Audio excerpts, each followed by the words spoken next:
नमस्कार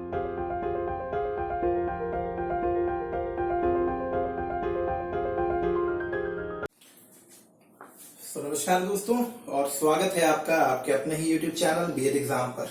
happy new year to आप सभी लोगों को, और उम्मीद करता हूँ आप सभी लोगों ने अपना न्यू ईयर बहुत ही अच्छे से मनाया होगा। आप सभी के परिवार को मेरी तरफ से ढेर सारी शुभकामनाएं, और मेरी तरफ से आपके घर के बड़ों को नमस्कार भी।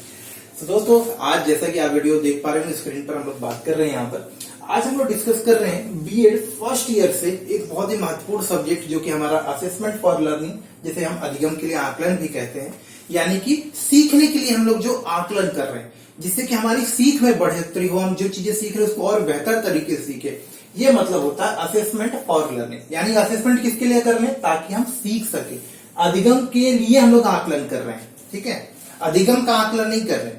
याद है, अधिगम का आकलन क्या होता है? वो एग्जाम जो कि ये बताता है कि हमने क्या सीखा है। लेकिन जब हम लोग आकलन करते हैं कि हम और बेहतर से सीखें, उसे हम लोग बोलते हैं असेसमेंट फॉर लर्निंग, ठीक है। चलिए, सो इसमें एक बहुत ही इंपॉर्टेंट टॉपिक है। ये हमारा स्टैटिस्टिक्स का पार्ट है, जो मैं आपको बताता हूं, मैथमेटिकल पार्ट है, जहां आपको न्यूमेरिकल क्वेश्चंस भी सॉल्व करने को मिलेगा। सो यहां पर दोस्तों आप देखेंगे कि बहुत सारे ऐसे टॉपिक है, और जो पहला टॉपिक स्टार्ट होता है वो मैं आपको बता रहा हूं। यह है मेजर ऑफ सेंट्रल टेंडेंसी, यानी कि केंद्रीय प्रवृत्ति का माप।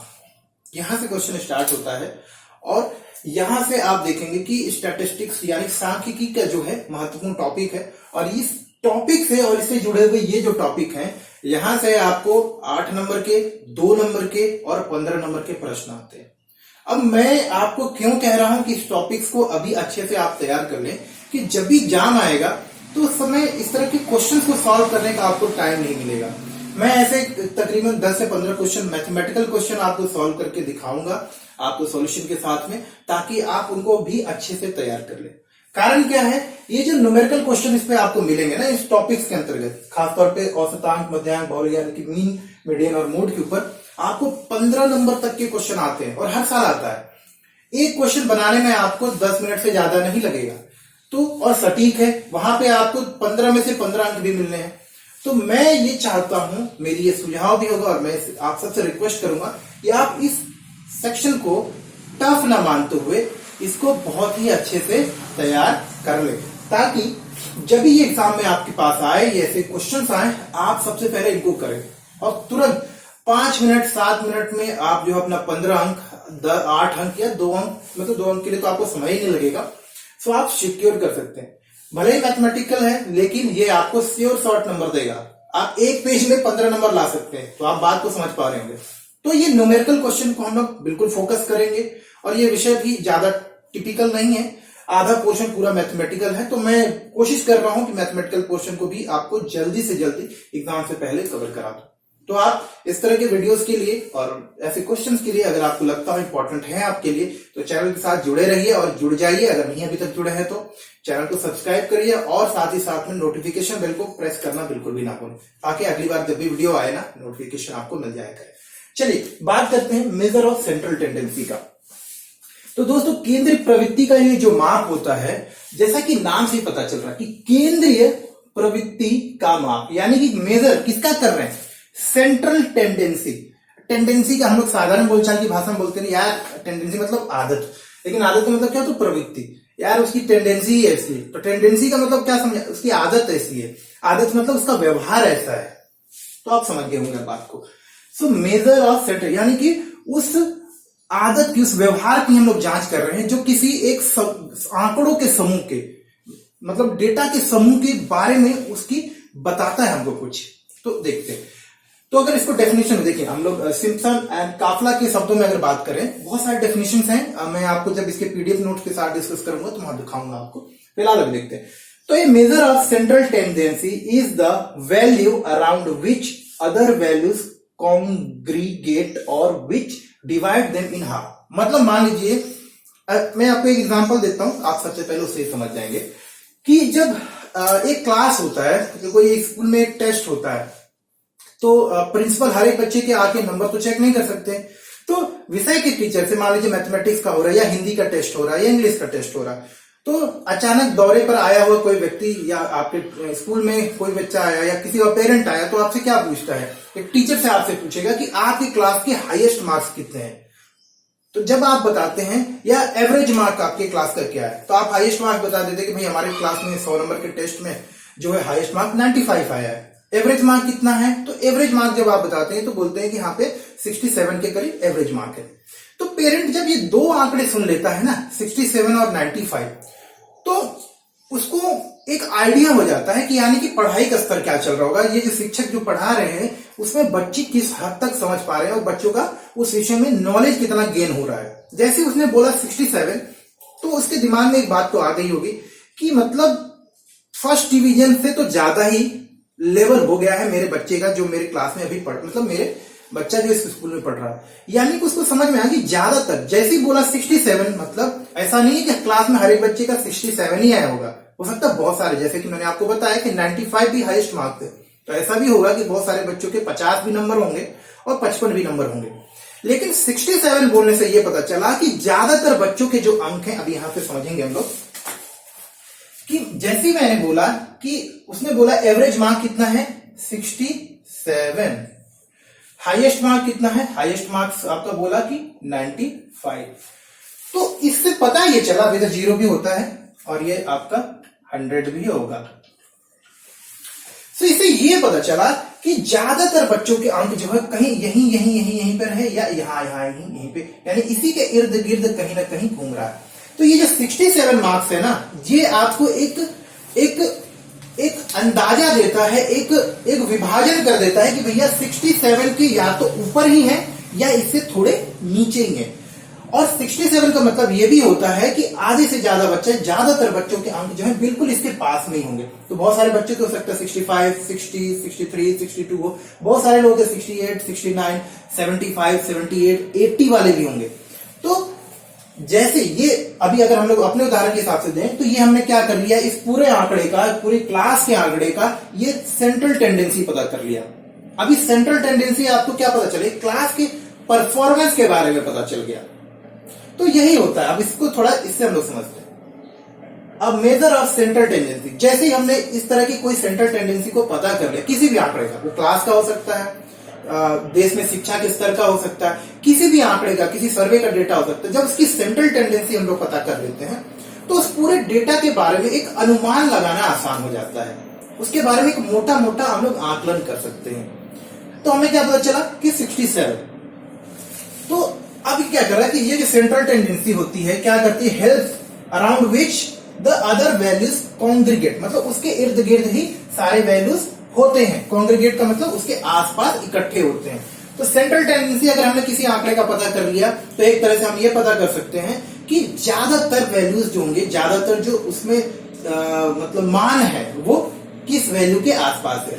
तो सेंट्रल टेंडेंसी किसी एक आंकड़ों के समूह के मुख्य बिंदु के रूप में काम करता है, जो कि आंकड़ों को दो भाग में बांट देता है। एक जो कि सेंट्रल टेंडेंसी यानी कि केंद्रीय प्रवृत्ति से ज्यादा होंगे या फिर केंद्रीय प्रवृत्ति से कम, और उसमें भी ज्यादातर आंकड़े जो है केंद्रीय प्रवृत्ति के बिल्कुल आसपास ही आपके इकट्ठा होते हैं, केंद्रीय प्रवृत्ति के निकट ही होते हैं। तो उम्मीद करता हूँ आप ये बात को समझ गए। इसको डिटेल में डेफिनेशन के साथ देखेंगे और 1 मिनट के लिए माफ करिए दोस्तों।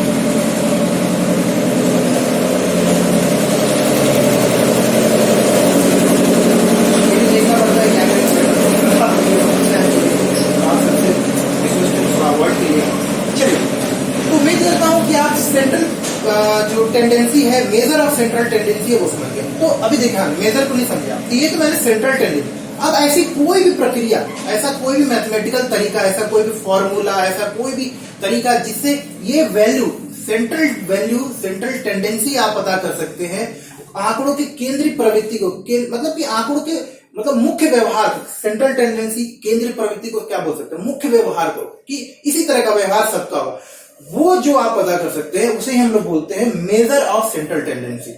तो मेजर ऑफ सेंट्रल टेंडेंसी क्या है, इसको हम लोग साधारण शब्दों में अगर बोले तो हम बोल सकते हैं कि यह वो प्रक्रिया है जिसके द्वारा किसी भी आंकड़ों के समूह की केंद्रीय प्रवृत्ति की हम लोग आकलन कर सकते हैं, केंद्रीय प्रवृत्ति को हम लोग पता कर सकते हैं। तो ये होगा केंद्रीय प्रवृत्ति, और इसको पता करने का जो हमारा तरीका होता है उसे हम लोग बोलते हैं केंद्रीय प्रवृत्ति का माप। यानी कि कोई भी ऐसा मापन तकनीक जिससे हम लोग केंद्रीय प्रवृत्ति पता कर सकते हैं आंकड़ों के समूह से, उसे हम लोग बोलेंगे मेजर ऑफ सेंट्रल टेंडेंसी।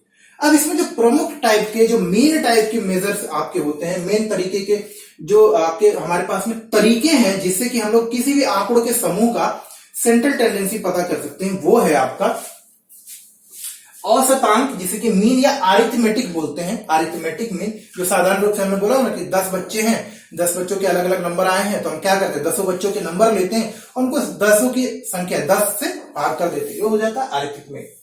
मध्याह्न, मीडियन और बहुलक, जिसे हम लोग मोड भी बोलते हैं, इनको आगे चल के हम लोग अभी चर्चा करेंगे और इनके ऊपर न्यूमेरिकल्स भी बहुत सारे बनाएंगे।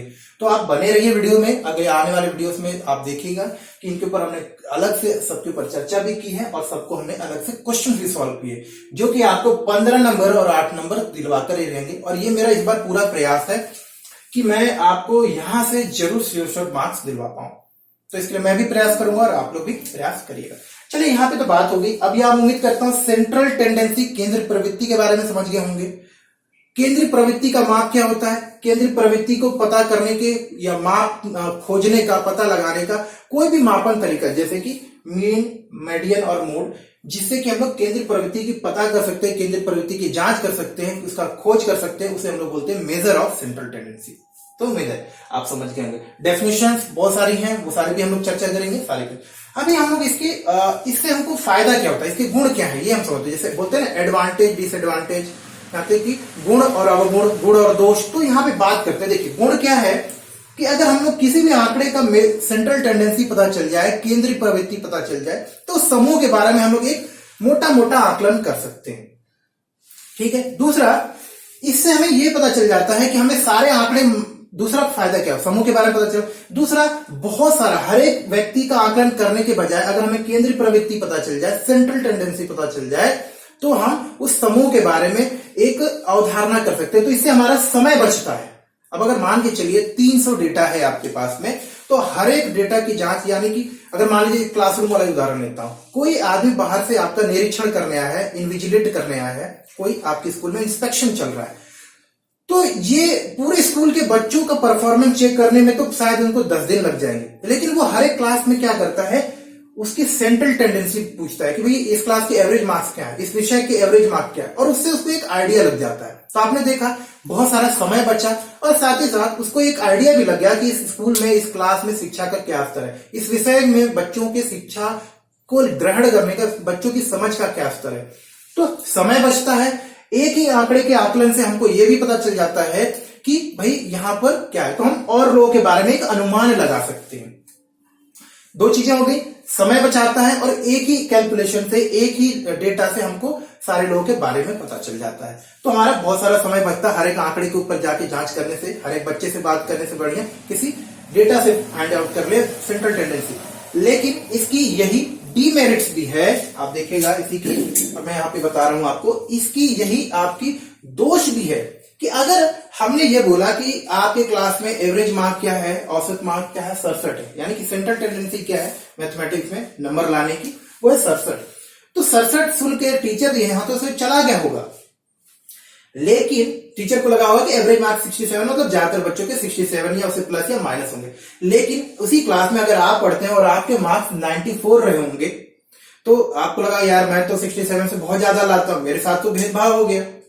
तो यही होता है, ये जो सेंट्रल टेंडेंसी है, ये आपको एक अनुमानित अंक तो बता देता है, अनुमानित व्यवहार के बारे में तो बता देता है, लेकिन एग्जैक्ट व्यवहार के बारे में बताता नहीं, एग्जैक्ट नंबर के बारे में नहीं बताता, आपके अंकों के बारे में तो उसने नहीं बताया।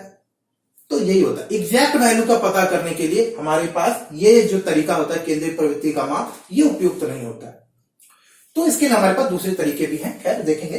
तो ये औसत बात तो बता सकता है, लेकिन क्लास में सबसे अच्छा बच्चा कौन था या सबसे खराब क्या, उसके बारे में भी इसमें नहीं बताया। ये तो मैंने 95 लिख दिया, मान लीजिए ना पता हो तो क्या हो, 95 वाले के बारे में भी नहीं पता चलेगा, और हो सकता है किसी बच्चे के मात्र यहाँ पे 8 ही नंबर आए हों, मात्र 8 नंबर आए हों, तो वो भी पता नहीं चले। तो केंद्रीय प्रवृत्ति की माप एक औसत के बारे में बताती है, केंद्र मतलब क्लास के एक औसत व्यवहार के बारे में, क्लास की एवरेज परफॉर्मेंस के बारे में बताती है। लेकिन क्लास में सबसे खराब प्रदर्शन करने वाला, सबसे अच्छा प्रदर्शन करने वाला कौन है, इसके बारे में कुछ नहीं पता चलता। तो ये ध्यान रखना हमको कि केंद्रीय प्रवृत्ति से एक आंकड़ों के एक औसत व्यवहार के बारे में पता चलता है, एक सेंट्रल टेंडेंसी के बारे में, इसी की इर्द गिर्द होगा। लेकिन एकदम से एक्सट्रीम वैल्यू जो होती है, एकदम से जो आपके दोनों छोरों पे होंगे, न्यूनतम और उच्चतम, यानी कि हाईएस्ट वैल्यू, लोवेस्ट वैल्यू, सबसे अच्छा गुण और सबसे बुरा गुण, इस तरह की चीजें अगर आपको पता करनी है तो शायद इसके लिए ये इतना उपयुक्त नहीं होता। तो मेजर ऑफ सेंट्रल टेंडेंसी आपको एग्जैक्ट डेटा नहीं देता, लेकिन हाँ एक अनुमान तो दे ही देता है। तो ये इसके कुछ फायदे और नुकसान है जिनको हम लोग अभी पीडीएफ में भी, आगे आने वाले वीडियोस में भी चर्चा करेंगे। तो उम्मीद करता हूं मेजर ऑफ सेंट्रल टेंडेंसी के बारे में आपको एक आइडिया लग गया होगा। अगले वीडियो में हम लोग डिस्कस करेंगे पहले इसके मेरिट और डिमेरिट यानी कि गुण और दोष के बारे में, उसके बाद औसतांक, मध्यांक, बहुलक यानी कि मीन, मीडियन और मोड। पहले इनको समझेंगे, इनकी थ्योरी को समझेंगे, उसके बाद इनके ऊपर बहुत सारे न्यूमेरिकल भी सॉल्व करेंगे। तो मिलते हैं अगले वीडियो में, तब तक के लिए नमस्कार और धन्यवाद।